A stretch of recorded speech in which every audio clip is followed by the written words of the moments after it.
Hey, good morning. Welcome to Hobby Evolution, episode number 113. I'm looking very Wisconsin today. I haven't shaved in over a week. I'm wearing Blaze Orange. Yeah, it's my Bears hoodie. I just grabbed the first one I saw. But I'm gonna have to shave, get a haircut before Thursday for Thanksgiving. Uh, just a small little gathering with family. Under 10, no more than 10 people in for Thanksgiving. So I think we have six. My wife and I, my mother-in-law, a neighbor, and grandma. So what's that? Two, four, five. Five for Thanksgiving. So anyway, it was kind of a busy Friday as it wasn't really expected. I did get some mail, so I just want to talk about my Friday fun in the hobby, because I had a lot going on, which I didn't really plan for. Um, and then I'll talk about what's planned for the weekend. And it's kind of funny. I was thinking about it this morning, and I'll dive into it as I talk about what I'm doing today. So I just it kind of made me laugh, made me chuckle a little. And I'll explain why in just a bit. But so Friday, first off, um, I didn't plan, as I mentioned yesterday morning on the show, that I didn't really plan on making too many retail runs. Last Friday, I took off um, and just basically kind of planned my day around going to various Target and Walmart stores in my area. There's 3 Targets and 2 Walmarts within like a 20-minute drive. We have one Walmart that's about 20 minutes away. Another Walmart's just 5 to 10 minutes, and all the Targets are within 15 minutes. So I'm fortunate that there's a lot of retail in a short drive. Zach, what's up? Good morning. Z and P with us this morning. Good morning, guys. So I didn't really, I was working. So when I'm working, I just plan a quick 1 or 2 stop to the closest stores during my lunch break, and then I'll hit up 1 or 2 stores after work. So that's what I did yesterday. So during my lunch break, on my way to the post office, went to the Target closest to me, which is typically stocked around 4 or 5 p.m. on Fridays. But as I approached, the Pokemon and Magic section was completely filled, looked fresh. Walked a little further to the sports section, and boom, there was some new product. So there was some 2021 Upper Deck hockey blasters. I picked up 2. There were probably 6 or 8 left on the shelf. I bought 2 because I don't collect hockey. I don't know anything about hockey, but I know there's a big, Young Guns are largely collected. So I just wanted to rip and just kind of a gamble, just to see if I can pull the Lafreniere Young Guns card. I did not. I did pull one that ended up selling quickly for like $15. So that was nice. Almost the cost of the blaster. And then they had some football. You can Football pack is opened. Usually when I buy football on Friday, I set it aside and open it during the games on Sunday. But I ripped the 2 blasters of hockey, and I had that urge to rip football. So I bought 4 of these fat packs of rookies and stars, 40 cards, with, retail exclusives, again, loaded with rookies. I think there's 10 or 15 rookie cards per pack, in a pile of inserts. So I pulled some decent cards. I think those are $12 per fat pack. I pulled a nice Mahomes that, I don't think there's been any. This is a new product this week, so there hasn't been any sales, but there's multiple listed for like in the $40 to $60 range. So that would be nice because, the total of the 4 packs was right around $50. So be nice to just get the money back on that, and had a little fun. But now I won't have any football to rip tomorrow. So I went to that Target, and then I went to the other Target that's usually stocked during that time, and it did not appear to be stocked. So I don't know if there was a bunch of like the blue factory sets. So I don't know if he had stocked like first thing in the morning and by 1 o'clock, everything was wiped out for the most part, or if I know he's been known in the past to stock on a random like Wednesday night. So I don't know if that was the case. And nobody was waiting. Last week there was when I walked in, there were like 3 or 4 guys waiting. By the time I checked out, because I bought some things, by the time I checked out, there was only 1 or 2 guys left. So I don't know if it ended up being stocked. So I did make a return trip because I've done that in the past. And I went at 4:30, 5 o'clock, and still looked the same. So my thought is he probably stocked it either first thing in the morning or earlier in the week. So the only retail I did find was the one Target. I didn't bother going to Walmart. The Walmart closest to me has a pretty small section, although they have been stocking more sports recently. And then the other Walmart is like I said, like 20 minutes out. So I didn't go out there. The other Target in the other direction is usually stocked first thing in the morning. So I didn't bother going to that store either. So I'm not sure if I'm going to make any runs today, because I'm going to get to that, what I'm up to today, in just a moment. But I had some mail yesterday, some Cubs mail. I've mentioned that I'm kind of slowing down on the trades here at the end of the year. They're trickling in. Zach and Pete, I do have a package for you. Probably won't get it out until into Monday's mail, but I'm working on that today. Some White Sox. But I had some Cubs purchases arrive in the mail. Now, I had mentioned I was waiting for this. This is something I talk about Fetch Rewards on my Twitter account, and I love Fetch Rewards. It's an app that you basically just take a picture of your receipt, upload it, and you get points that you can redeem for gift cards. It's actually I learned about it. I had done Rakuten, which it was something before Rakuten. Ebates or something. I don't know, but I had done Rakuten. You know, it can be clunky. I tried another one that was clunky. But Fetch Rewards is based here in Madison, Wisconsin. My coworker is high school friends and still good friends with one of the employees at Fetch Rewards, one of the early employees of Fetch. And we had all met up for drinks before a Wisconsin Badgers basketball game. And so we didn't even really talk about Fetch much, but my coworker kind of, before he arrived, his friend arrived, kind of briefed me on Fetch Rewards, what it was. Okay, cool. Downloaded the app, didn't really use it. So this was in January of this year. Didn't really use it much. I tried it a couple times, like, and then all of a sudden I had bought some, I think, Coors Light to take to the Cubs convention. And there was like a deal through Fetch and Coors Light. If you buy $30 worth of Coors Light, you receive like 5,000 points, which equals $5 in redeem for gift cards. So I had bought like $16 worth, and I'm like, well, I'm just going to, the next weekend I'll buy another one to get to those points.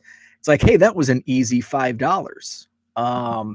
And all of a sudden I started using it. You get an extra 2,000 points, $2 for referrals. So I just started tweeting about it, and I've earned like $420 in referrals alone. Plus I try to shop around what I can get extra points on, and I get points that way. So I've been able to buy a lot of cool Cubs cards. I've been able to make some good trades. Michael out in Ohio, who sent me the Ernie Banks rookie card. He collects, some collectors collect things that I don't have. So I went out on eBay and I bought a few things for his collection for a trade for an Ernie Banks rookie card, which is actually what I had intended to use. I was going to bank up all my fetch rewards, and I was going to go on a shopping spree at the end of the year, get an Ernie Banks rookie, a Chris Bryant first chrome auto, and all of this. But then I started using the trades. I've got a trading partner, Tom, in New York. He kind of has a niche collection, so I was able to get a bunch of fetch points, turn it into eBay gift cards, trade him, a bunch of what he collects, the Ernie stuff. This last couple weeks, some more of my mail days, I'm not going to show them off just in case the person I'm sending them to is watching. I don't think he watches the show, but I bought like 3 or 4 cards for a trade that I'm sending him. And burying the lead, this Ed Howard Panini Contenders auto shows him. So Ed Howard was the Cubs first round draft pick this year, 2020. And he's a Chicago kid. He went to Mount Carmel High School in Chicago. And he's in this year's Panini Contenders. I opened a few blasters last weekend. Saw he was on the checklist. I didn't pull any of his cards, but I found this, and I'm glad I found it when I did, because I think this was like $20 shipped. And the cheapest auto he has on eBay right now, and I didn't see any other Contenders autos, was like $30 shipped. So that was cool. And the seller included a bonus card. This is a 2020 Topps, I think, museum collection, Ryan Sandberg. And I actually don't think I have this card. So very cool, 2 for 1. And I used my fetch reward points. And Zach says, Ed Howard sounds like a name for a guy who played in 1957. Yeah, it does. That's an old school name, Ed Howard. So also in the mail yesterday, I have a trade partner who we haven't been doing trades just because of the pandemic, and he's also a Chicago area guy. And this is what I love about the hobby, and this is what I love about the project. So he has a unique last name. It's not a common last name, and he's from a Chicago suburb that I'm familiar with from my Illinois high school softball broadcasting. So I broadcast play-by-play for the IHSA state softball championship games. I've been doing that since 2008. So he's from a city that played in the softball finals a few years ago, and there was a player on the team with the same last name he has, which, again, uncommon last name. So he had posted, this was maybe almost 2 years ago, that he had a bunch of Cubs, or I think maybe we were going to do a trade. I said, hey, I broadcast softball state finals. Are you in any relation to this player? And he, yeah, that's my daughter. And I said, I broadcasted the state softball games. So we've done a couple trades. We've actually done 2 in-person trades at the Chicago Sports Spectacular in Rosemont. We've hooked up with one of the vendors there, and we do bulk trades, and I'll give Steve cards, and Steve will give me Cubs, and then flip some of the cards that I trade Steve over to Dave, and vice versa. So we have this kind of triangular thing going with trades. So it's really cool, just some of the relationships you build in this hobby community. It's really cool. So David had a bunch of flat rate boxes of teams. And again, we haven't been trading, so he's just looking to move them. Great price, like $40 shipped for large flat rate boxes. Had 2 available, scooped them right up. They're still sitting on my counter upstairs. So I'm going to have to dive into those. Maybe instead of, I won't have any football to open tomorrow, I'll be counting 8,000 Cubs cards. So it is probably 7,000 or 8,000 Cubs cards in the 2 boxes he sent. So should put my total up around 515,000 Cubs cards. I still need to count the 2 that came in. I can do the math. 508, 365, plus probably 30 from the Gold Stars set that I broke open. So about 508,400 plus the 2 big boxes. So that's what came in the mail yesterday. And so that was my day in the hobby. So now I want to talk about what I'm going to do today. I've got some trade packages to get ready. I've got a bunch of eBay stuff. I did put a bunch of the hockey and football that I opened. I was on the couch last night putting those on eBay, made some sales. So I've got some sales to package up. But this is why I think it's funny, because I had planned. So in the summer, one of my non-card hobbies is gardening, vegetable gardens. So I do cucumbers, tomatoes, peppers, and then some herbs like basil, and I make dill pickles, sweet pickles, jalapeno pickles, with the cucumbers and the dill from my garden and the jalapenos from my garden. So it's another hobby. But now it's winter and we're confined to home. So I need another hobby. I need a hobby for my hobby, because I spend so much time with my cards. I need a break from my cards. Cards are a break from my day-to-day job, but that's all I spend, it seems, at night. So I need a hobby away from my hobby. I need a hobby for my hobby. So I had planned on, when I was in my early 20s, I worked in radio and I was on a morning show, and one of the skits, and it's funny how things work out. So I was very naive. I still am, but I was really, really naive at 20, 21, 22. I was very sheltered. I didn't really know how to live life. So one of the segments we were talking about, the topic was, what do you do with your Easter eggs? The colored Easter eggs. And in my naivete, I said I like to make those eggs with the yellow stuff, and it's got the red sprinkles. So I was the naive guy, and my partner was very quick-witted and would really jump on things that I would say. So we made for a good combination, and he was super quick-witted.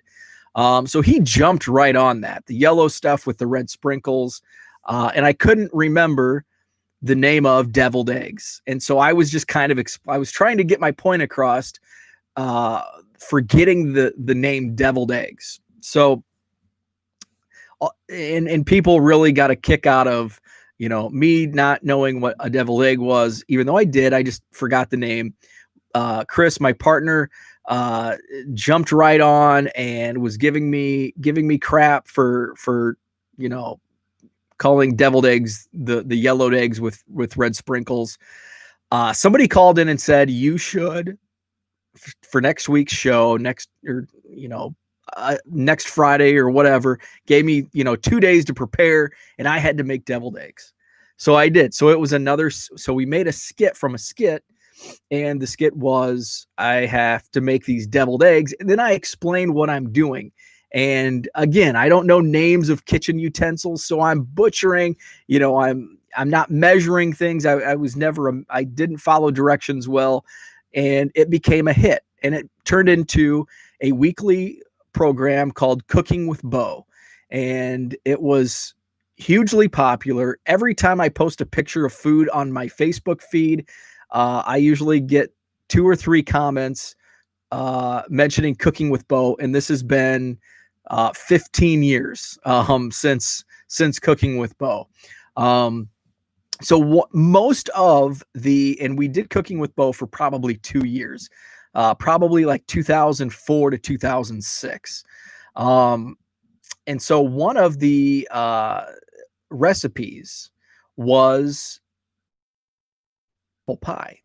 And my grandma made the best pie, but I bet your grandma did too. I bet everybody who's watching had a grandma who made the best pie ever. That's just how it is. Every grandma makes the best pie. So my grandma made amazing apple pie. She made amazing Rhubarb, strawberry rhubarb to this day is my favorite pie. I'm a pie over cake guy. So I made this apple pie. I did the homemade crust. Did a homemade crust. I just used the pie filling from a can. And it actually turned out, it was one out of 100 recipes I did, top 5. And there weren't too many. There were probably, of the top 5, those were probably the only edible recipes I made. So I made a great apple pie, never did it again. So this is 15 years ago. So this summer, my garden's starting to die off. It's turning into fall. What am I going to do? What's my hobby going to be away from my cards that's going to occupy some time during this long winter that we're stuck inside? So my goal to myself was, I am going to make a homemade pie. So talked about it. And my wife's like, well, the apple pie filling is the easiest. The crust is the hard part. And I'm like, oh, okay. So I'll just do it all. So my plan was that was my goal, my quarantine winter goal. And I'm like, well, I'll just do it. Thanksgiving's coming up. I'll do a Thanksgiving apple pie. So, since it's been 15 years and I've only made one pie in my entire life, I am going to make a practice pie today. I'm going to make an apple pie, from scratch. And hopefully, I can get it right. And then I'll be comfortable with making another pie on Thursday for Thanksgiving dinner. So that's my hobby away from my cards today. I'm going to make a homemade apple pie. So that's what I'm going to do. I'm going to get some of these eBay packages out, some trades out. And then I'm going to make a run. I got to print a recipe out. I got to find a recipe, and then make a grocery store run to get all the ingredients. So that's what's up. Zach's going to head to the post office, mailing Porter's trade from his virtual trade with his friend from our Father-Son Book Club. Awesome. That sounds very cool. There's also a virtual card show. The Chicago Sports Spectacular was supposed to be this weekend. I mentioned that with my trades with David. It's usually at the Donald Stevens Convention Center in Rosemont, where the National is held. Obviously, it's not happening, so they went virtual. My buddy Justin, who I met at the National last year, texted me about it this week. So I may check that out, just to see what it's all about. I've never done any of the virtual card shows. I think Toronto is having, Toronto has their big shows. And I think they're doing a virtual show this weekend also. So, I may be checking out the virtual card show, today. So that's all. Thanks for tuning in, Zach Porter. Good luck today with your hobby and your trades. And I'm going to get cracking. So check me out on Twitter at 1millioncubs, online 1millioncubs.com. eBay store link is top of the page. I did buy a domain for my eBay store that you can just type it right in and go straight to my eBay store. It didn't take it. It's going to eBay, but it's not going directly to my store. So I need to get in. I forgot to do that last night. So I'll unveil that link once I get it. Squared away to go directly to my eBay store. So a direct link, so I don't have to say go to 1millioncubs.com, top of the page, eBay store. But that's what you can do. 1millioncubs.com, top of the page, eBay store link. Buy 3 or more cards, 10% off, automatic at checkout, 1millioncubs.com. That's it for today. Thanks for tuning in. Have a wonderful weekend, and I'll be back tomorrow.